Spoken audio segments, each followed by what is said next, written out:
Okay, Craig. So, Jen, if you think it's not Skimbleshanks, who is the best Jellicle cat? Nope. Who would you give the Jellicle prize to, Craig? So, okay, every time you say the name of the railroad cat, I hear Skittershanks, okay? It's Skittershanks, and it's awful. It's awful. Okay. No, okay. Skittershanks. So Skimbleshanks, Nope. the railway cat, the cat on the railway train, the one who makes the train. It's the cat. He makes the trains run on time. To where, and that's why he should have been. To where? Many places. There's so many really? places you can take. I'm pretty sure. Just across Germany and Poland, just a network of railroad. What cargo does Skittershanks have? Is it human cargo? Skimbleshanks was not brought up at Nuremberg. He will not be entertaining further questions this time. Skimbleshanks was simply following orders. He took the rat line to fucking South America is what Skittershanks did. I'm not buying this fucking cat this apology. I can't do it anymore. It's awful. It's hideous. I think Mr. Mistopheles is a good choice, but he does have those crippling self-esteem problems that I do think should be considered. He gets so much self-confidence once he brings back old Deuteronomy.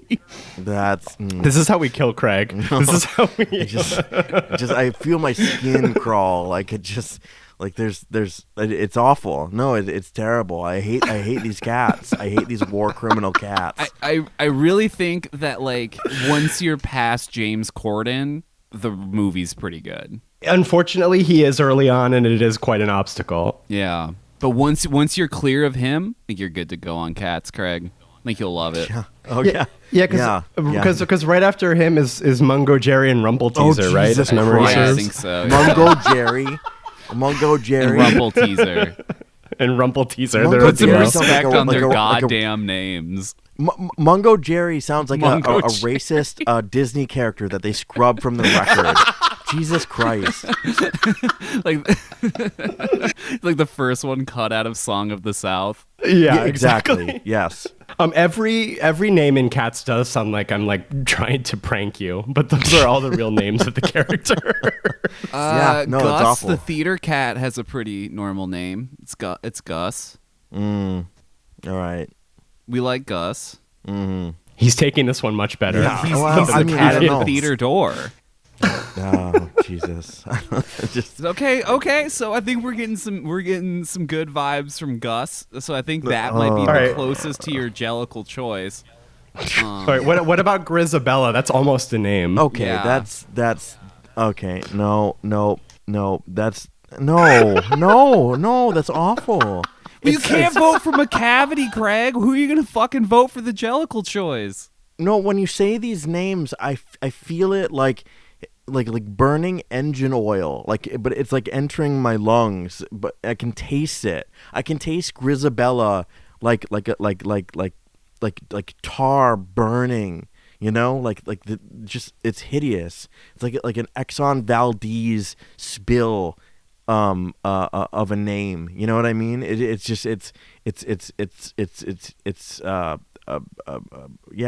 burning. I sense burning. Well, I think we're making progress, folks. He took Gus pretty well. Yeah. I think there's still room.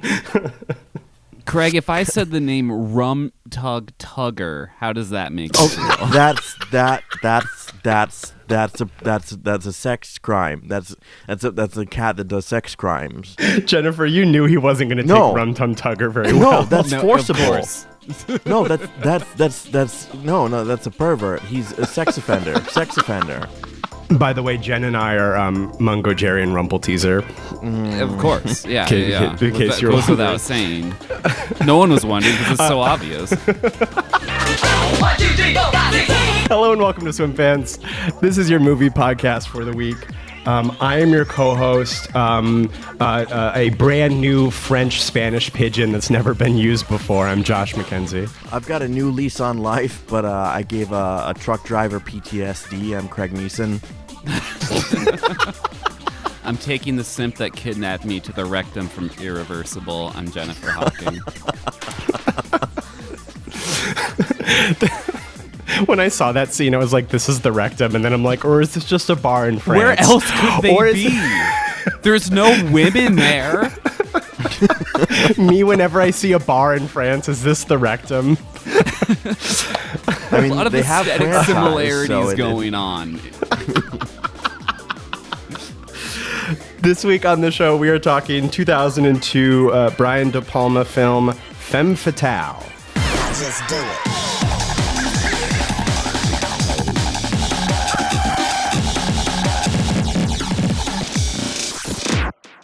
Okay, so if you've not seen Femme Fatale, this movie stars Rebecca Romijn, and right up at the top of the movie, she is doing a heist. Okay, there's a hot lady, and she's wearing like $10 million worth of diamonds or whatever.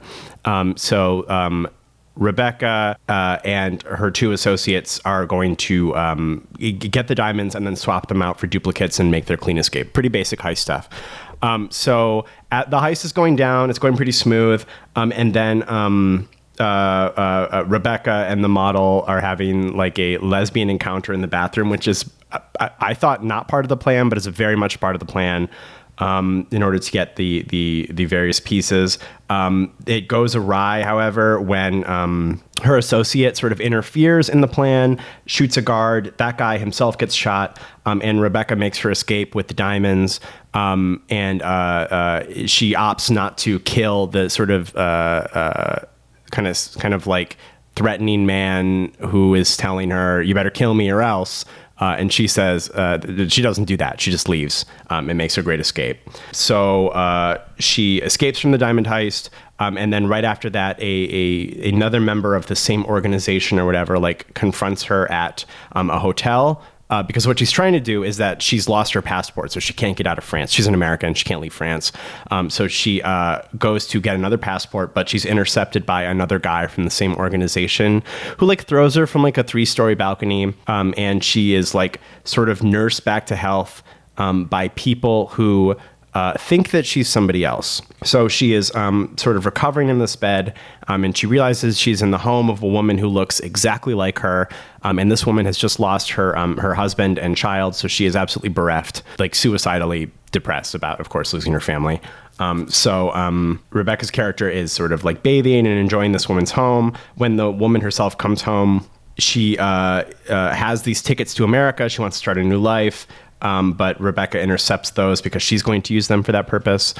This woman then takes her own life at the table. And so, having these tickets in hand, Rebecca's character does what that woman was going to do. She goes to America to get away from the people who are following her. On the plane to the U.S., she meets a guy who is like, I guess he works for like the State Department. And she like sort of like, attracts him instantly, makes him fall head over heels for her. And then we get like a 7-year time skip. And so what's happened in that time skip is that the guy that she met on the plane has become the U.S. ambassador to France, and she's become his wife. And so this is where like Antonio Banderas' character comes into play. So he is like a freelance photographer, and he like sort of moonlights as like a paparazzo.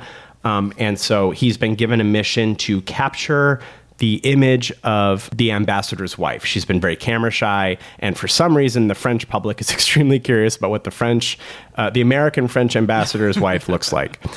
So Banderas' character undergoes a scheme to try to get a picture of her, and he sells the photo to the press, I guess.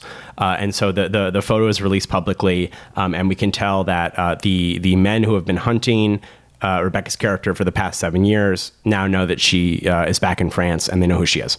So Banderas' character feels bad about this. He's like waiting outside of the consulate, and he sees Rebecca's character. She has like a large bruise on her face. He follows her to the hotel, and he discovers that she's going to kill herself. She's got like a revolver, bullets, all this stuff. He talks her down, and she's like, "Okay, look, I need my medication. Why don't you take my car and all of my clothing and my gun and go refill my medication? You have all my stuff. I'm not going to run away, and I can't kill myself because you've taken the weapon from me.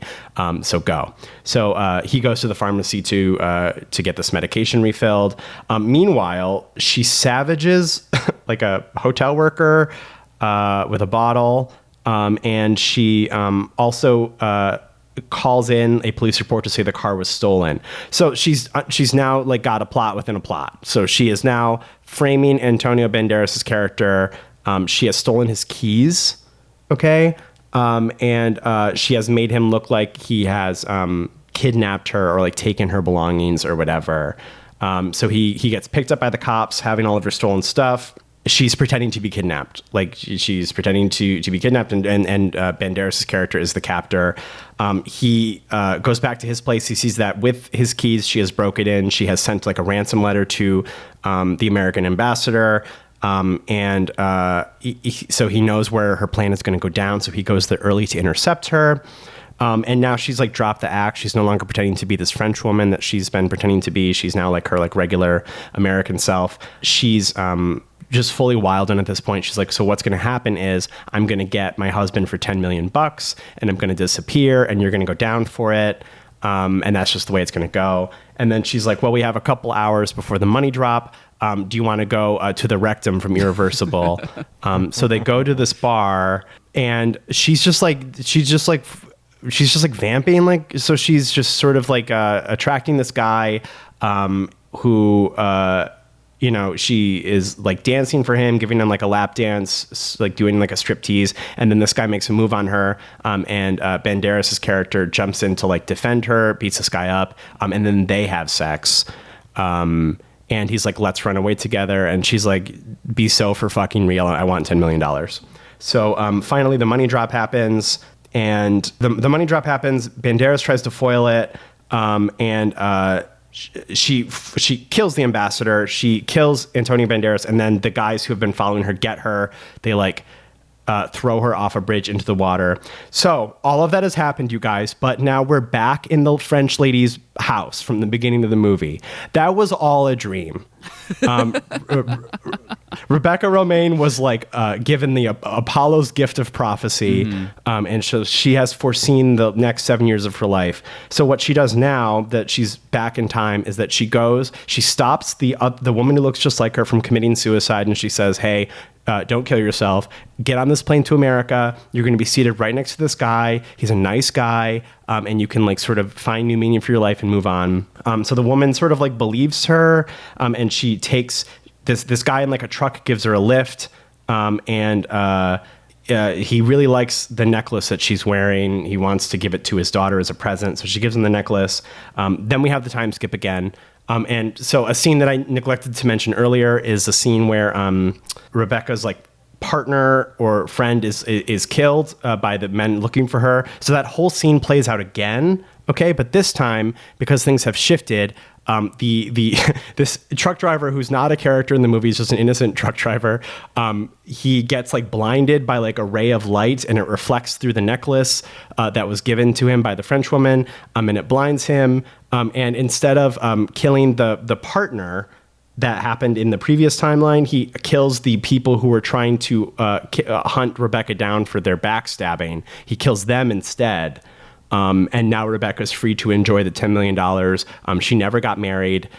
She no longer has people after her. And then now she meets Antonio Banderas again, but this time they are not on like opposite sides of some like spy conflict. That was a really long explanation. This is a plot-heavy movie. Yeah. What did we think of Femme Fatale? Yeah, so Brian De Palma is responsible for the incredibly seductive and like well choreographed spy thriller Mission Impossible, right? The OG original Tom Cruise Mission Impossible, which has some of the best like spycraft stuff like ever filmed, in my opinion. It's not a perfect movie, but I think it does handle the James Bond formula, which is a little bit stuffy. It makes it fun with like gadgets and thermal things, and you can't sweat or else the floor is gonna trigger the emergency or whatever.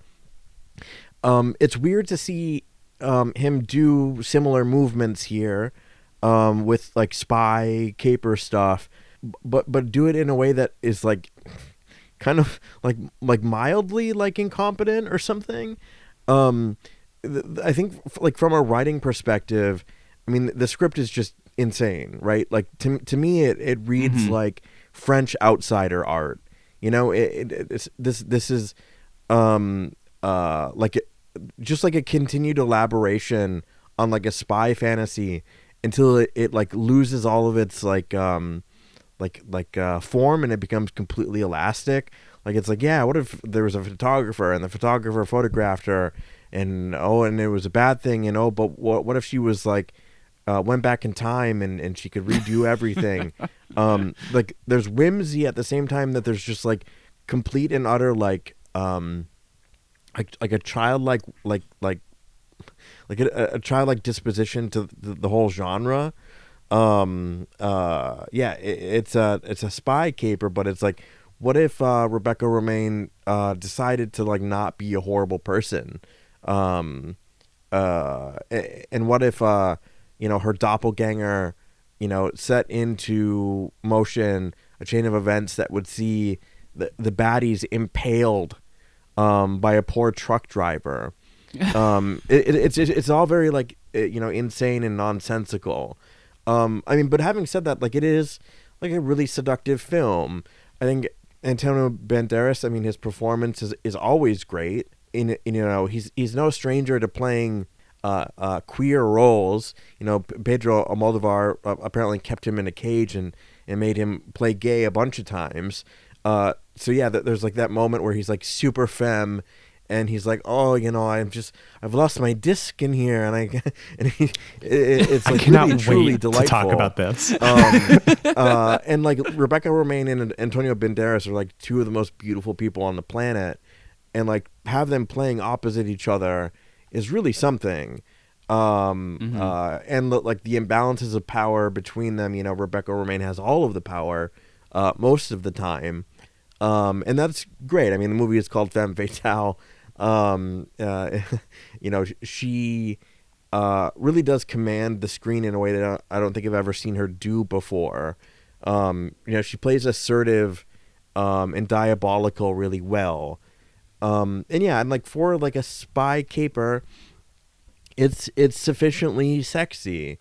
I think like a lot of the entries into this category, even a lot of the James Bond movies, are really dry, especially the more contemporary ones with Daniel Craig. They're like not sexy unless you're talking about Casino Royale and the gay sequence between him and iconic and Mads Mikkelsen's character, which is just like unbelievably horny and bizarre.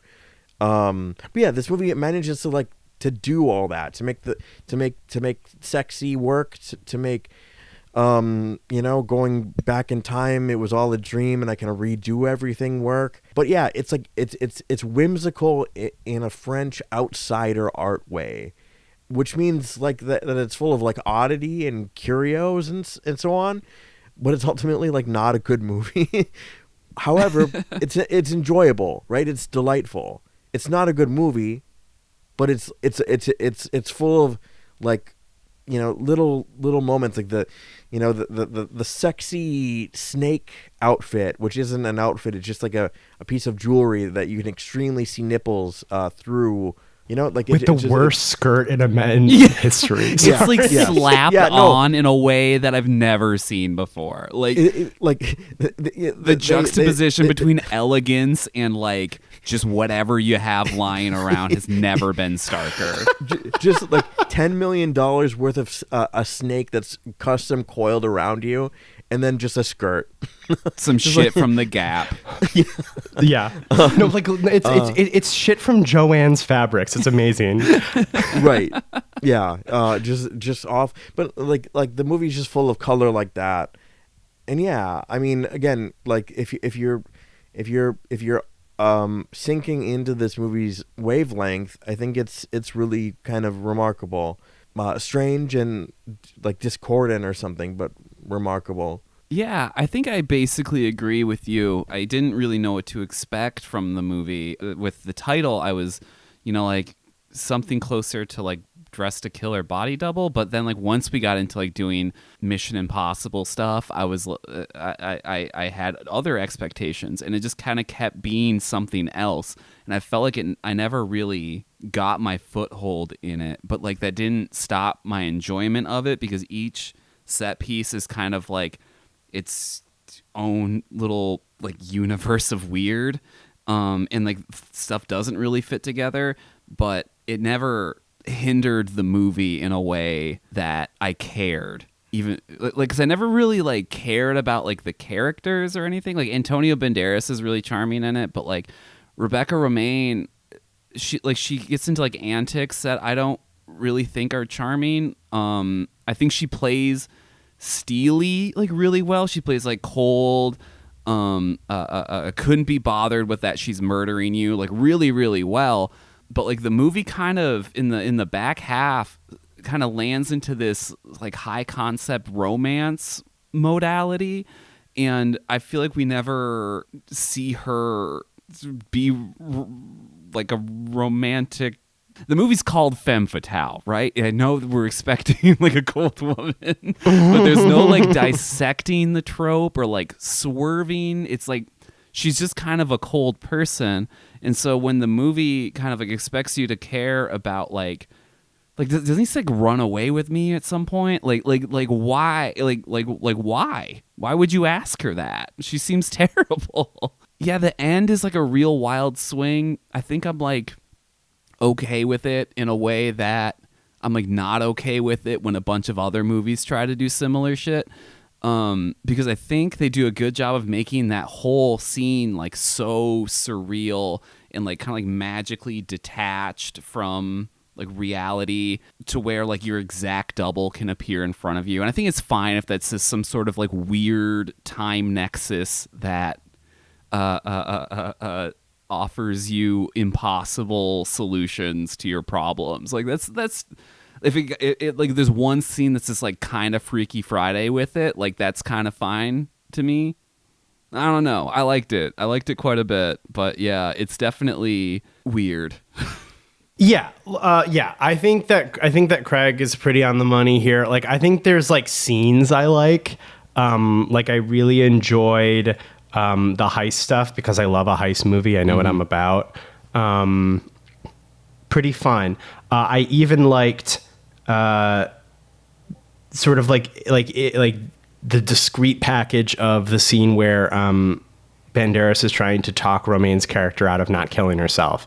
I liked the scene where they go to the bar, and they do that, and then like that was all a dream, and I had no idea we were gonna go there. It feels like a movie where I like a lot of the individual moments, and then the like holistic picture is sort of baffling.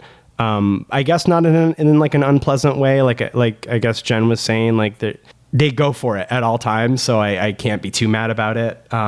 It does feel like a collection of scenes more than like a story, but that's okay. I really love Queenie, Antonio Banderas. It's so there's like, how else do you get into a woman's hotel room except for by mincing? It was just an incredible. You can watch his wrists slowly come up until they're limper and limper as like the scene goes on. It really, really an incredible physical comedy.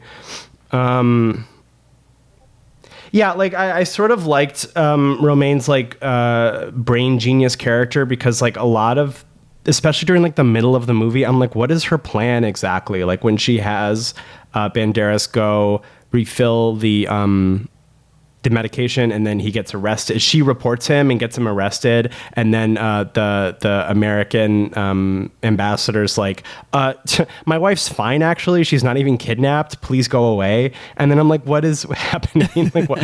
So trying to figure out what she's up to took a while. Maybe I'm stupid, but it took a while. Mm-hmm.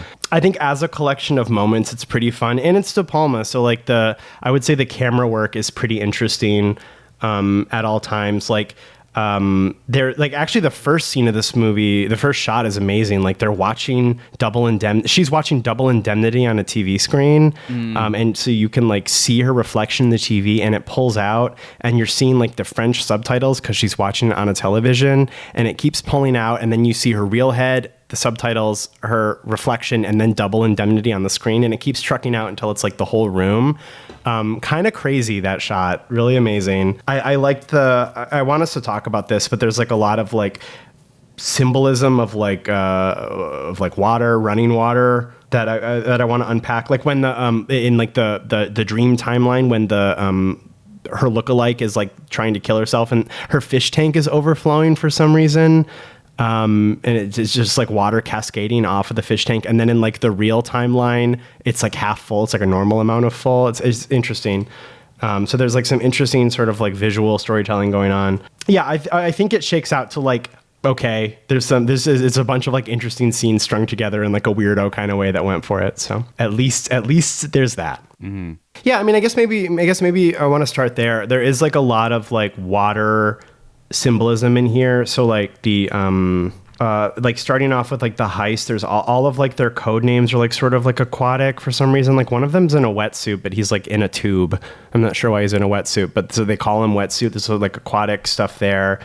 She's in a bathtub when all this goes down. Like she's like half submerged underwater. Like I said about the fish tank. Did you guys notice that? I was not. Yeah. So when she's in like the dream timeline, when Romaine is like watching her like deal with the revolver, the water's like pouring out of the fish tank, like it's like overflowing and just spilling everywhere. Mm-hmm. And then. So then when she is in the dream timeline at the end, the bad guys catch up to her and they kill her by again throwing her like into the Seine, which sort of cuts her back to the really beautiful shot actually where Rebecca Romaine is like falling through the water and the bubbles are like it's like a Sailor Moon transformation scene. But then she wakes back up in the bathtub. So there's just like a lot to do with water in this movie. I don't know why. Like I don't know what that adds up to, but it's there. Yeah. Also, it's raining in the like weird surreal scene, right? Because I think you can see like lightning. Oh yeah, coming like torrentially. In. Yeah. So when other version of her comes in, she's also soaked. Yeah. What is he doing with that? Yeah, it's clearly deliberate. Yeah. Yeah, because it's not, well, I guess it could be denoting like the dream reality, right? Because it begins when she's like submerged in a bathtub. Like we see her falling asleep. She has like her like lit cigarette. And then after that is when like, yeah, the girl comes home soaking wet. The fish tank is overflowing. But then the water symbol, I think, just kind of drops out of the movie for like the rest of it up until they kill her. Yeah, I don't know. That's interesting. Yeah. It's definitely there. Craig, you got anything? No, I mean that's just like I did kind of key in on the water. I didn't get that far with it though. But it's interesting, right? Like this movie seems written with such intent, but it's like a childlike intent.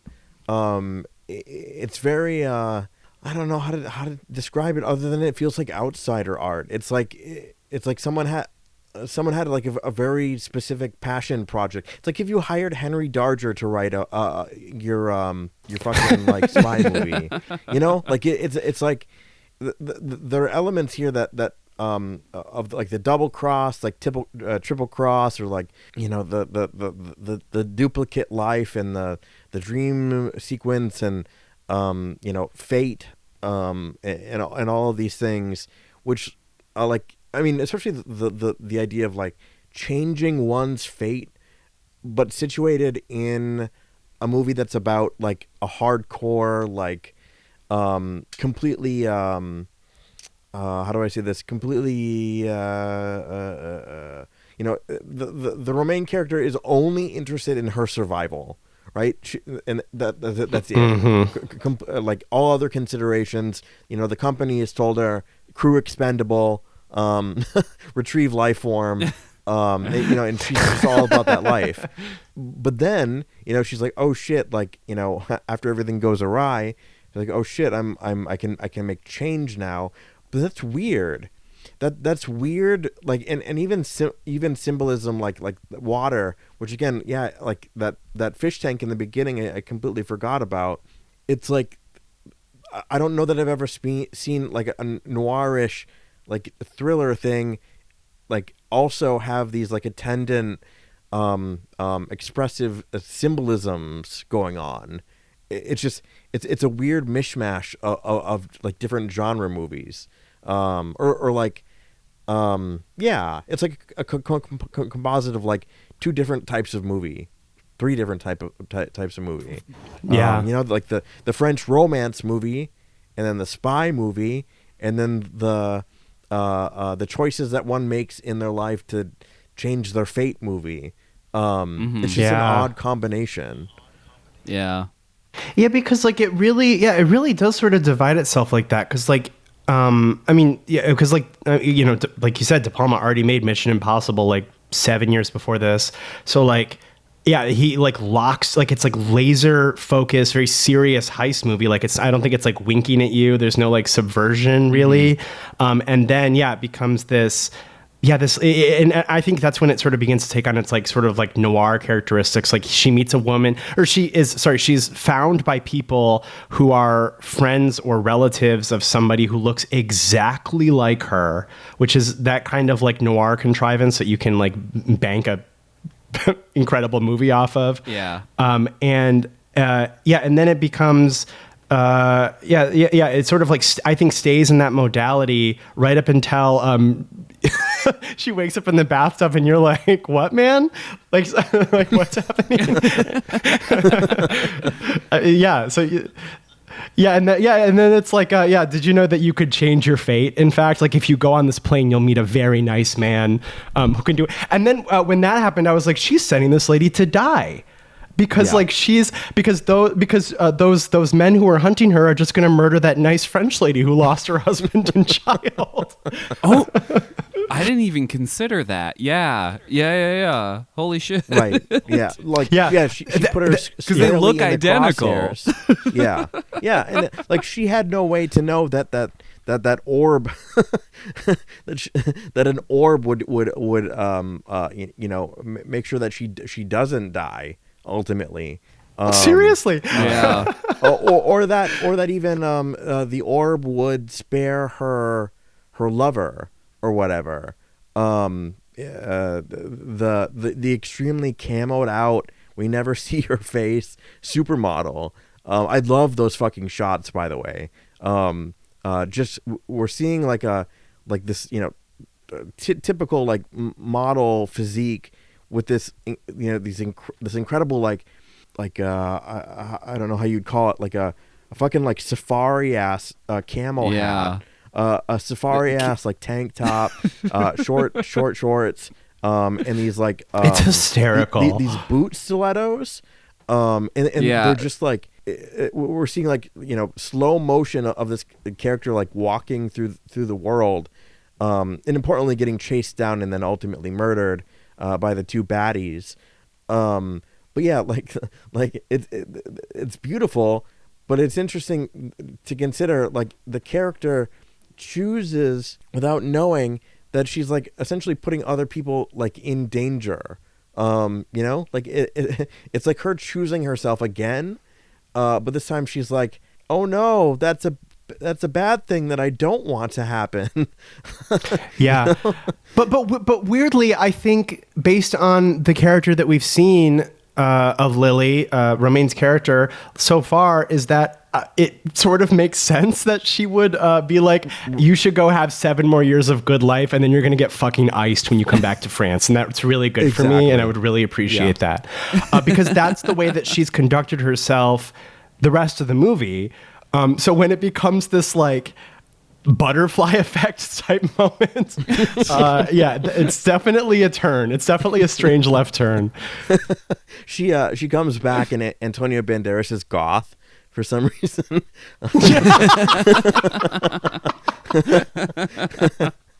Oh, that movie's fucking terrible. I love that mailbox explosion. We should watch that movie for this show at some point. That movie was huge for me as an edgy 6th grader, so I really appreciate. I love the scene where he jams his hands on like the sharp poles people used to keep on their desks that seem like hazard. What are where you stick the memos on? Yeah, exactly. He stigmatas himself, and then it like for no reason magically appears in the jail cell, despite that he would have had to come in with the stigmata. Anyway. I was a normal 12-year-old. Yeah. So like when when she goes to her and she's like, look, just go live your life. You'll meet a nice man. You'll recover from grief. It'll be so good for you. And then I'm like, oh, she's setting her up to get killed. And yeah, when it's instead, a butterfly flapping its wings 7 years ago in France. This truck driver apparently, by the way, never gave that necklace to his daughter. It was still in his truck after 7 years. Well, he never had a daughter. They explain that though. There's a line like, eventually she's gonna outgrow it, and then when she outgrows it, you should hang it here. So you can remember her. Oh, right. Okay, because I remember the line, but I took the line to mean, don't give this to your daughter. Just leave it in the truck to remind you of your daughter. And then I'm like, but I don't think a gift that you never gave should be able to remind you of the person you didn't give it to. Unless it was some sort of like extreme yearning situation. Yeah. I love remembering my daughter through the gift I never gave my daughter. Yeah, that's like when you need to go to the hospital because you've yearned too hard. Yeah, no, absolutely. It was pretty gnarly though when he absolutely like impales those guys on the I don't know, that wrought iron fence on the back of that truck. It's pretty amazing. Like when it happens the first time, when they assail and then subsequently throw Romaine's character's lover in front of the truck, I was like, man, those ominous spikes behind them. I thought they were gonna like impale her on it. Yeah. I think there's like a stage fatality ominous, in Mortal Kombat where you just like push someone up against the fucking spike wall. I was like, oh my god, that's a brutal way to die, and then it doesn't happen. I'm like, oh well, I guess it's genius. The movie's not. Yeah, but then of course, it cycles back through, and what else happens with these two motherfuckers get absolutely just impaled on it. And again, like there's no way that truck driver is walking away without any charge, and two, walking away psychologically unscarred from impaling two men. And that's what's so good. That's what's so good is that in that moment, Lily has like shifted her karmic debt from herself and this other French lady onto this poor guy, this poor working class man who loves his daughter. Just burdening him with cycles of karmic pain. Yeah, he's losing that daughter in custody court for sure. But that's okay. Romaine's getting her back blown out by Antonio Banderas. I do think that it's kind of like an amazing move as a filmmaker to like tease someone with spikes, like an hour before the payoff, because like they look fucked up. They look fucking gnarly. But to like in your own move, like there's a scene in Too Fast, Too Furious where they're doing the go under the truck things in the car, but then like something happens and then the truck runs over the car that's underneath him. And it's clear like people watching the first one's like, no, I want to see the car like hit. Like, I want to see the truck like crush the car. But it doesn't happen until Too Fast, Too Furious. It's kind of like they got that moment into one movie. And I think that's impressive. Right. Yeah. Because there's no indication that this movie, we've discussed it, that this movie's going to cycle back in on itself. No, zero. It's just the threat of those things looming in the background is like noticeable, though. Yeah. It's kind of amazing. Yeah. Can I ask a logistical question? And I think I probably missed something. So, all right, the plan is, I thought the plan was for Rebecca to, she clearly has already, before the events of the movie, seduced this model, the one who's wearing the $10 million worth of diamonds, right? So she's in the bathroom. They're having this very steamy, like, makeout session, heavy petting situation. But that same model is the one in the all camo, right? Who's like fencing the diamonds for her. Oh, yes. Is it? Oh, I thought it was. Because I thought that was a reveal. Because they treat it like a reveal. Because the first time you go through the sequence, don't you like not see her face? You just kind of see like her camo hat and her camo Louboutins. Yeah. Okay, so that actually Those should be burned. I'm that sorry. Makes sense. They look like they thought, should be on a dancer in the video for Rock Wilder. They should not be in Femme Fatale. I just thought they didn't want to give emphasis to the character, so they didn't really bother characterizing her. But that does make sense. She looks so different in an all camo outfit, because when we see her previously, she's just not wearing anything. so like it didn't click in my mind, but that's absolutely the same character. It didn't scan for me. It really didn't. Well, and then here's my logistical problem, okay? Because the whole movie goes awry because the guy that she's partnering up with has to, like, on the sly swap out the pieces. Oh, right. Of the outfit with duplicates. But if she's in on it, which she clearly is, why? Like, why did that have to happen? Because it was awesome. But like, if then that guy isn't there, and then it wouldn't go sideways. So that's true. The bad guy, one of the bad guys at one point says that the girlfriend is fencing diamonds.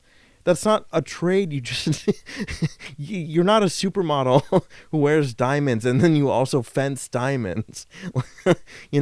Right. If it's anything I've learned from a Guy Ritchie movie, it's really hard to move diamonds. But well, it does say it took her 7 years. Oh, that's true. Yeah, maybe that's true. Yeah, she took community college classes in the intervening 7 years to get her degree in fencing. Yeah. She wrapped up her side of the mission and was like, all right, time to figure out how to fence diamonds now. And it took her 7 years. Yeah. I mean, in fairness, if somebody's like, could you fence $10 million worth of diamonds? I'm like, what does fence mean? Let's start with what fencing is, and then we'll go from there. But you're going to give all of them to me now? I just go to any pawn shop and I'm like, could I have $10 million, please? You just straight up just write to an undercover cop, I'm looking to fence these.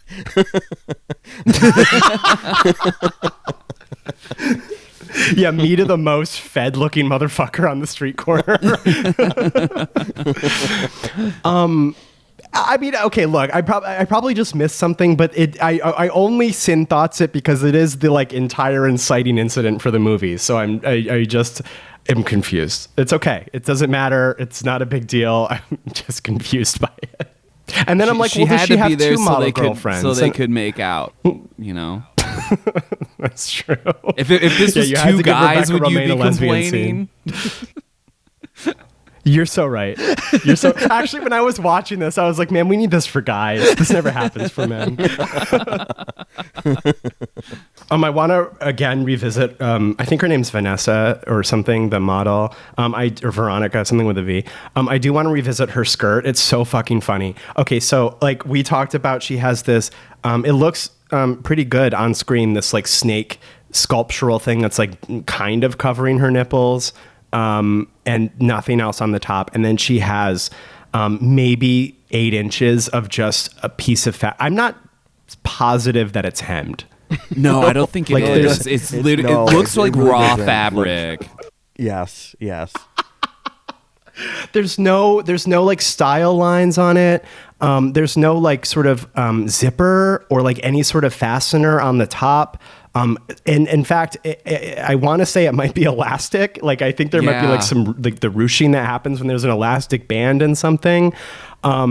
It's such a good choice. It's so fucking funny. It's like I know De Palma has never looked at Vogue before, which also explains, by the way, the camo Louboutins. And it's just such a good. I'm not even denigrating it. I think it's because I think it's very funny for like a guy who has all of these incredible interests in like seeing, and he's obviously very into women, and he likes to photograph them. All very fun. And then just you'd see a man who's never seen a fashion magazine before, and nobody on set said anything. And I think that's awesome. I genuinely am charmed by that. Looking at it now, I'm struck with. Sorry. no. So Worse than I remember. Go ahead. He got to like snake, gold snake, and he just kind of like that's where the creativity ended. Like Yeah. It's like yada yada yada. yeah. Like it looks like we're not supposed to see that part.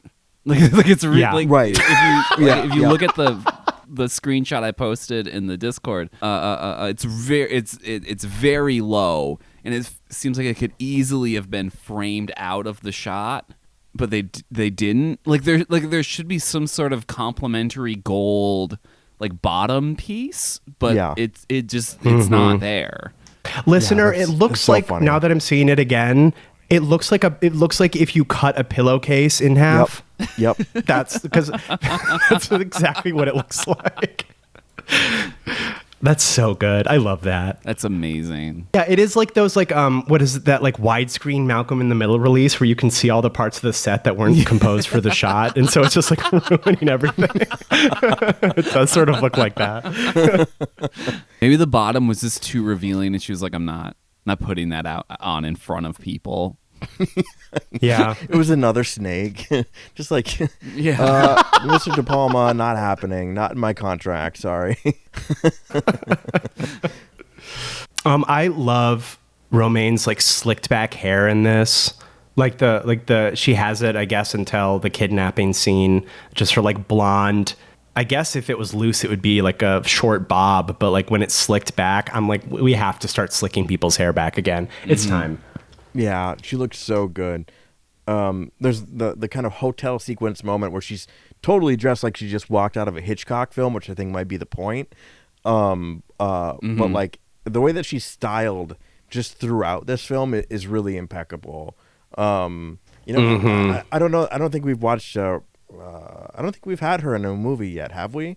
I don't think so. I remember her. No, I remember don't her think so. as like a teenager. She was just like kind of like whatever this means, sex symbol. I don't really recall her from anything in particular. But she's really like she's well styled, and she does carry hard ass spy really well as an actress. Yeah, when I forgot her name and I was watching, and I was like, oh, that's Mystique from X-Men. Right. It's John Stamos' ex-wife. Yeah, I was also wondering why it was Rebecca Romaine in the Wikipedia. I was like, isn't it Stamos? And I had to read on to discover that why it's not Stamos They had anymore. a divorce. Yeah, they haven't been married in like 20 years. Yeah, that's me catching up on fucking pop culture. Yeah, I would marry John Stamos. That wasn't really relevant. It's just like I would do that. Uncle Jesse did it for you. I would keep my last name as. Actually, yeah, I was a big Full House fan as a kid, and for regular reasons. No, I agree, Craig. It's actually funny that the model is styled so badly because that like white outfit that Romaine is wearing when Banderas first comes to her hotel room with like the chest cut out and she's not wearing anything underneath. So hot, so good that outfit. Yeah, and she has like the fur stole. It's like nipped in at the waist. That look is everything. And I'm like, how are these in the same movie? I'm looking at the camo fit now, and it's just the most DMX background dancer shit. Yes, yes, it is a DMX fucking music video background dancer. Holy shit. Yep. So you can see the same outfit in the Party Up in Here music video. Yeah. It's so rancid. Like, because you see her at first and you can only see the hat. You can maybe see the top, but you can't see what she's wearing on like her lower, like 2/3 of her body. And I'm like, that hat sucks. It's so bad. And then she got up and it was a full camo fit with the camo Louboutin, the red bottoms and everything. And I'm like, back to the store. Get into the return line. So I think the other great thing that we haven't talked about yet is the bar that is again composed all of men. It's got red lighting. It's not a club. It's the rectum. It's the rectum. It's the rectum. It's very red. It's all men. They're all staring at Rebecca Romaine's character. she chooses in a kind of like taunting way a muscular man named Napoleon to kind of make Antonio that's how I read it anyway. She says that she has a kind of like a plot in mind for him. But yeah, the way like the audience is going to read it is like, Antonio Banderas gets to watch her, in a kind of cuckoldy scenario, like, oh, she's macking on Napoleon when she should be macking on Antonio Banderas, and he gets to be jealous and whatever. I think that sequence, Antonio Banderas kicking this guy's ass entirely in shadow. It's Romaine watching, but we're seeing the shadows play on the wall of Antonio Banderas like kicking this guy's ass with like a pool cue and shit. Yeah. I love it. I think it's so fun. It's so Looney Tunes, and it's it's light and effervescent in a way that I think the movie is in moments, and whimsical. It's fun. And then they have they have like their only sex sequence, right?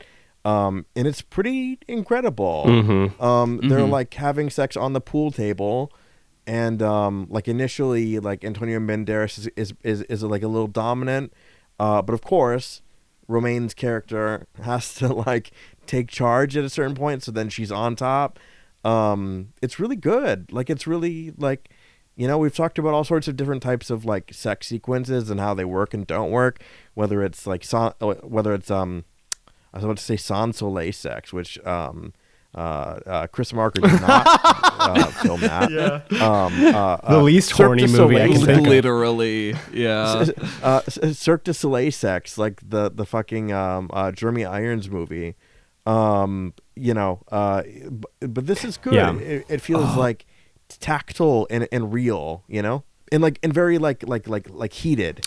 It's a very heated sexual encounter. Yeah. I mean, we do. I think Banderas got so much good practice from Almodovar to do stuff like this. But then, but like you were saying earlier, Romaine has like, I don't know, like she's got a great like control of like her tone, because she really does do this sort of her character does call for this. Like she flips between like this like demure, like French woman. She does do badass spy really convincingly, and then when you get to like the horny part of the movie, like she does have like a great like physicality with her body. Like it doesn't feel forced or like silly. She's just like, I don't know, like just sort of like dominating all the men in the room. She's got a lot going on. Yeah. Mystique's got it, Yeah, she truly does. But that's the thing too. In terms of her like presence on screen, if you say, "Hey, Craig, what do you remember of the X-Men movie?" I'm going to say Mystique, right? Yeah. She's number one, Mystique. Like she's just like effortlessly blue and hot in that movie. Yeah. Even I only remember Mystique. That's a lie. That's a lie. Wasn't Hugh Jackman already Wolverine? Yeah, never mind. That's two things I remember. That's my special guy. I guess my last like sort of thematic point, what do you guys make of, like, what do you think it's doing, this like sort of project that Banderas' character is working on? I think he's like photographing his corner, but he's photographing it in like minute detail so he can like mosaic it back together.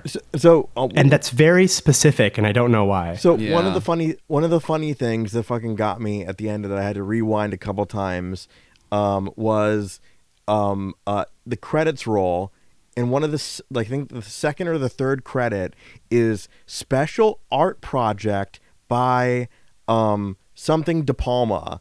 And I'm like, oh, they gave Brian De Palma's son like a little special guy project, and I'm pretty sure it's that composite of the scene, right, where it's like, I've seen this fucking, having gone to art school for photography, I've seen this thing where you take a photograph of a thing from a bunch of different angles or whatever, and then you composite it together, and it's like it's the thing, but it's not the thing because it's jumbled.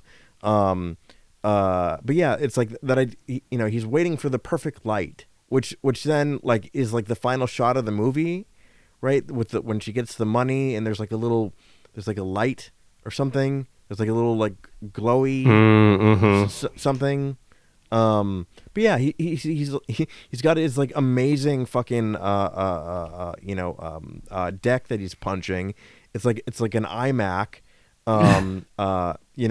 that he like immediately hooks his camera up to, immediately prints something out. We get to see him cut it. He has a little cutter, little cutting board, to cut this like little 4x6 print. Yeah, I don't know. It's like it's giving like, I've said this a bunch of times. It's really great to have a character in a film that's an artist, because then you can get to like populate the frame with art, so like his apartment gets the function, I guess, in that way. But yeah, I don't know like what it's, other than like De Palma's interest in like looking, like the Rear Window style. Well, he's at once like rear windowing at the same time that he's paparazzoing, yeah. He's a looking guy, and he's looking at women in particular. I really thought they were going to do like a blow up kind of thing, because because like he catches Rebecca Romaine and Camo Louboutin lady, right? Like in front of these church steps, right? And then they're like, "Don't take my picture," like "fuck off," and he's like, "Whatever, doesn't matter, I took it anyway." And then you kind of see him do like in like blow up, like you see like film process or whatever, like you see the whole like blow up process. But like here it's almost humorous. It's just like, I printed a JPEG, it's like really fast, that you don't have to do all that, and it's kind of in one shot. So like that felt like really, really deliberate to me. But then that photo never came up again.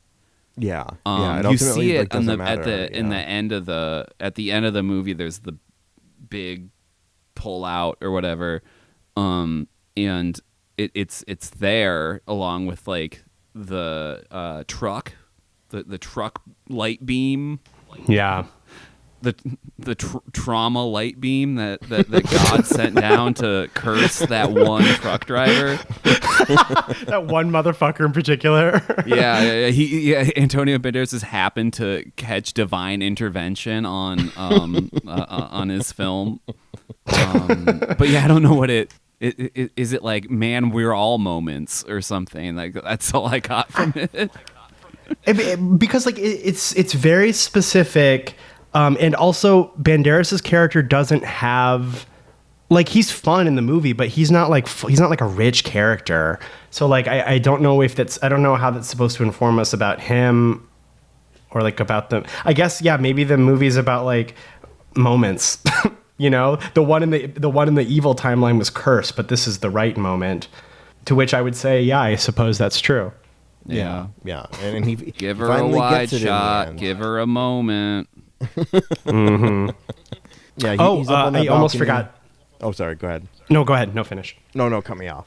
Oh, well, I was just going to say, I almost forgot to mention this, but I don't want to end without saying it. This movie has a really audacious use of split screen. It does it like 2 or 3 times.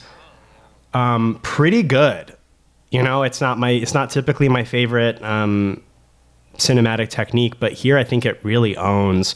I think all 3 scenes that it's done in are scenes that I think on their own are sort of insignificant. Like it's Rebecca going to like a cathedral, presumably to get like the hookup to get her passport, and then at the same time we see Banderas, like this is where he captures her on film, and he goes to his iMac and gets the instant print situation going on.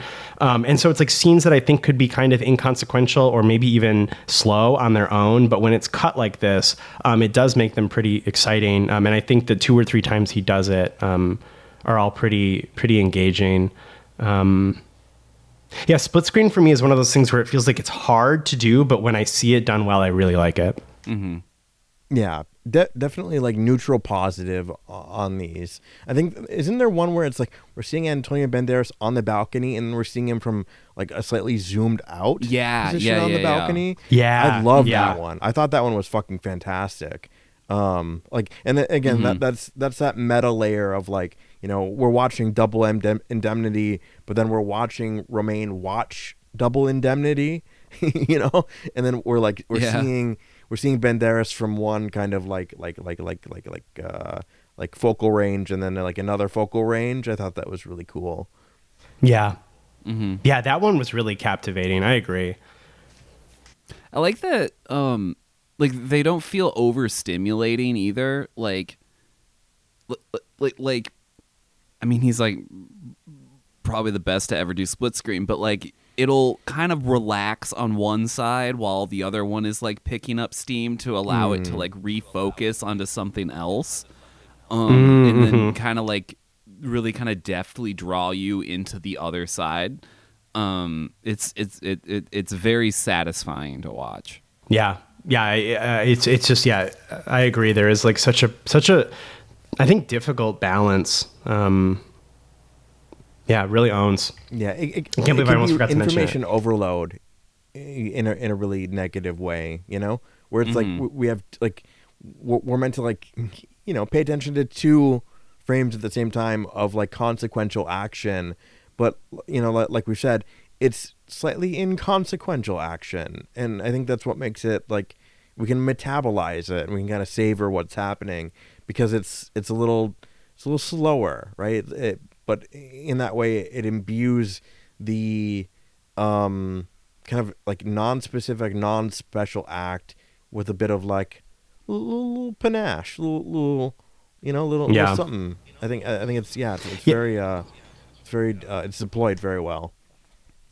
Yeah, a good way to like snatch the scenes of the movie that might be otherwise sort of a downer for the movie, or like a low tempo. Well,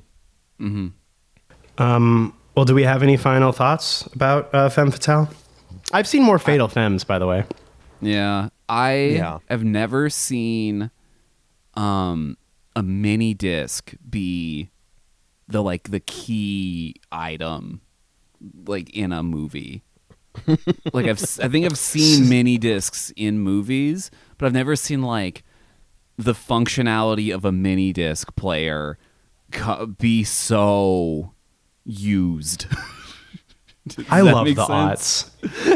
Yeah, it made me want one. They look sick as fuck, man. Beautiful piece of hardware. Like the fact that like it's portable. The pack it's so fucking cool, man. It's so fucking cool. A lot of this movie for me was being reminded of how good we used to have it with like sort of interesting looking tech, like the mini disc player. Again, Banderas's iMac is so nice. Even Rebecca's character is wearing a watch, and it's like this plastic beast on her arm. But I'm like, oh, see, somebody designed that. There was like a shape to it, and it's the most 2000s watch I've ever seen. And then even like the child of the doppelganger has like this, like iFruit or whatever, like those like old like plastic multicolored Macs that's just like playing family photos on loop or whatever. Yeah. And just like all the technology is so tactile and charming. We really lost a lot in the 2020s. Yeah, we never really recovered from minimalism. No, you want space gray or rose gold?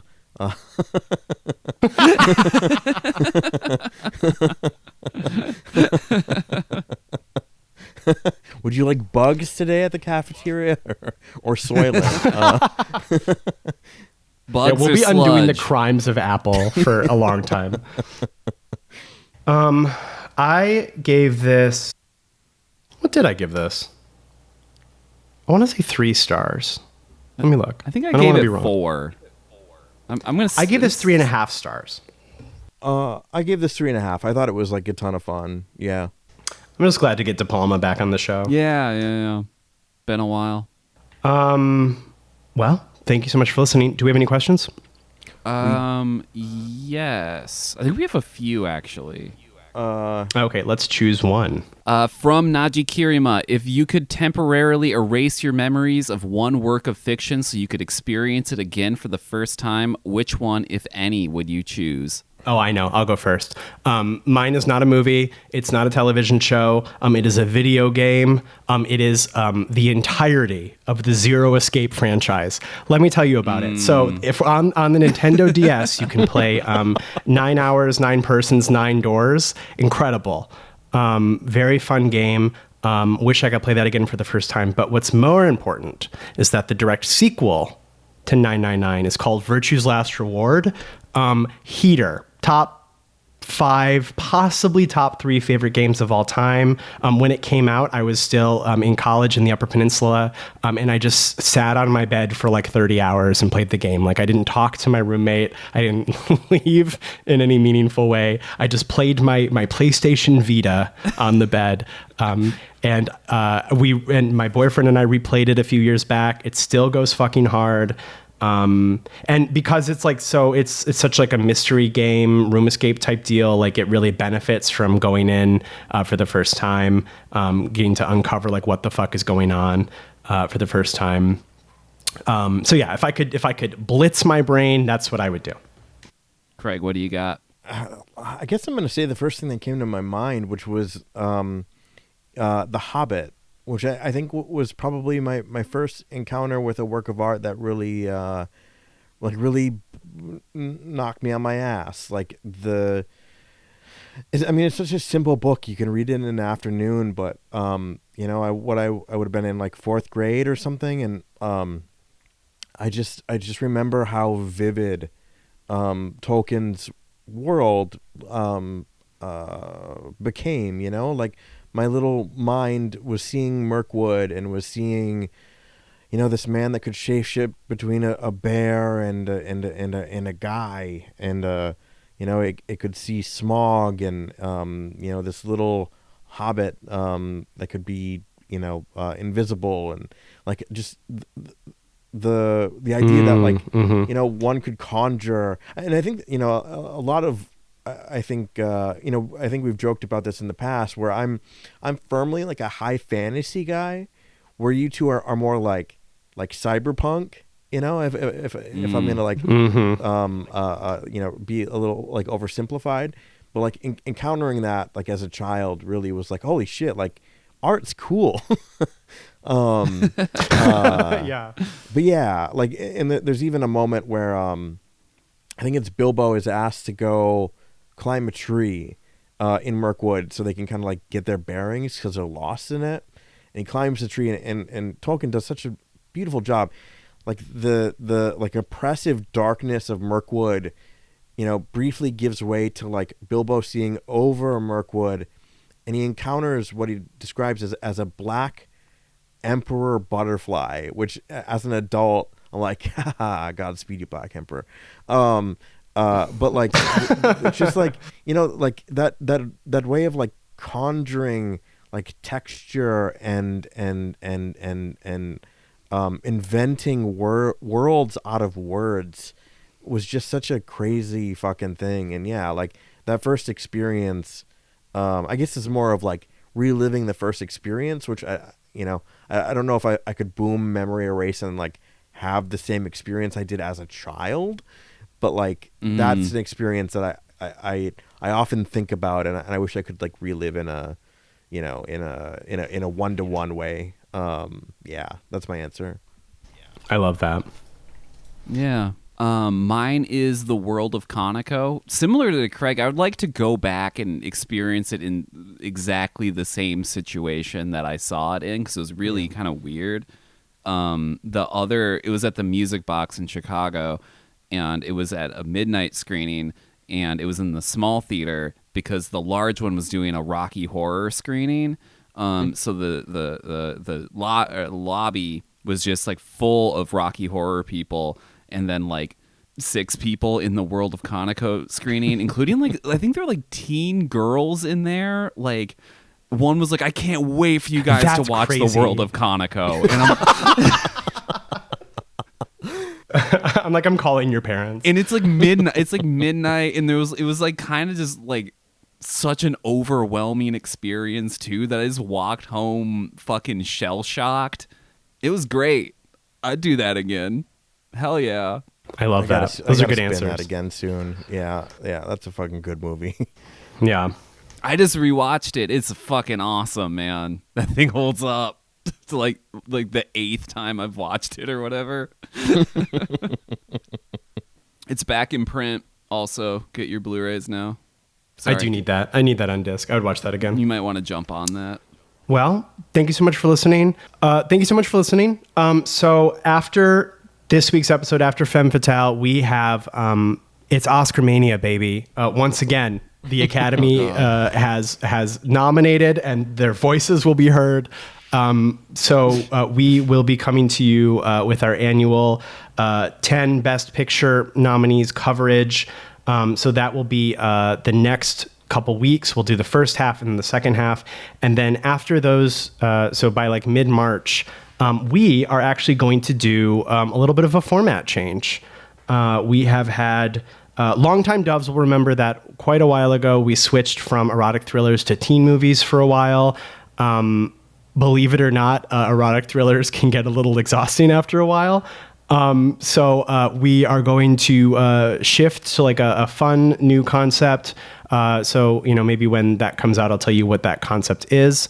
But we are going to move on to something a little different for a while. But I'm excited about it. I think the listeners will enjoy it too. So yeah, that's where we're looking for 2026. Thank you, as always, to the patrons. You can become an Elite Dove if you want to. Patreon.com/SWIMFANS for as low as $1 a month. You can get access to all of the back catalog of Patreon episodes. And we have a new one for February that may or may not be out by the time this comes out, but there is a fun new one for February that I'm already excited to talk about. You can find the show wherever you get your podcasts. That is Apple Podcasts, Spotify, YouTube. Wherever you listen, please rate, please review, please subscribe, please do all of that fun stuff for us. And we are on social media. So Blue Sky, Instagram, Letterboxd, that's user SwimFans Pod. Give us a follow over there. And I am on all those same places. User Amons, AMONNS. I saw Wuthering Heights. I actually saw Wuthering Heights like 10 days ago. It's good. I'm sorry. A friend of the show, Kyle DeLita, texted me the other day, like 2 days ago, and is like, explain to me why you thought this was good after they saw the movie. Look, it's not perfect. Okay, I stand by all of my critiques I've ever given about Emerald Fennell. I think that for the most part, she thinks she's much more clever and definitely much more subversive than she is. However, what I think separates Wuthering Heights from a Saltburn or a Promising Young Woman is that Wuthering Heights has completely given up being about anything, and it is just a jerk-off movie. And that rocks. I won't spoil anything about it, but like if you've read the book, it like in almost no way follows the events of the book. Like it's difficult to call it an adaptation of Wuthering Heights, but it does star Catherine and Heathcliff. So in that way, it's like fan fiction of Wuthering Heights. But I think Fennell has a bit of a talent for being horny. I think it might be the only thing that she's good at as a filmmaker. And so the fact that Wuthering Heights stopped pretending to be about anything and is just about a bodice ripper, forbidden romance, jerking off movie, it worked for me and I liked it a lot. Jennifer. You can follow me on Blue Sky, diatron5.swimfanspod.com. I'm on Letterboxd, Diatron. I feel like everything I've been watching has been for podcasts recently. Oh, I rewatched New Jack City. I just wanted to hang out, man. It was good. That's amazing. Like I said, you've been revisiting all the hits. You've been on a hits moment. Yeah, I'm trying. Craig. You can find me at Craig Neeson on Instagram and Letterboxd, CraigNeeson.com. I saw Predator Badlands, and I fucking loved it. Months ago, listeners will remember, I made the fatal mistake of going to see that fucking motherfucker, long legs asshole. What's his name? Osgood Perkins. Osgood Perkins. Yeah. So it's the train meme. It's the guy on the train, and I chose to look at the fucking wall when I should have been looking out onto the scenic vista that was Predator Badlands. Holy shit! I thought it was fun. I thought the dialogue, even though I think it was criticized, was also a lot of fun. I think Elle Fanning really played both of her characters really, really well. I think the world building is fantastic. I'm sorry, like if you're expecting like the masculine kind of like the masculine, I love Predator more than anything. The first Predator, we've talked about it. I think it's fucking fantastic. Mm-hmm. It's not that. If that's what you're expecting, not that. Not even close. It's taking the basic building blocks of Predator. It's taking the basic building blocks of Alien, and rather than taking the fucking Romulus jerk off fucking necrophilia approach, it just makes a fun fucking movie that's like heartening, and there's a little CGI fucking character that you're meant to love, and I love the character. I think he's so fucking cute. I would adopt him. I would raise him as my own. It's female. I'm remembering. I would raise her as my own. She's adorable. I love the little frog squirrel. I would do anything to protect her. Predator Badlands. Fucking good. I love this for you. Yeah, I fucking vibe. I had so much fucking fun. Okay, well, we will see you next week for God. The Oscars are here. All right. Jennifer, Craig, I have no idea what questions I'm going to ask you on the red carpet, but prepare for anything. Yeah. Prepare your answers now. It's impossible to know. I'll be wearing my camouflage Louboutins there, so I will see you. Your safari suit. Yeah. All right, we'll see you later. Bye-bye. Bye. Bye.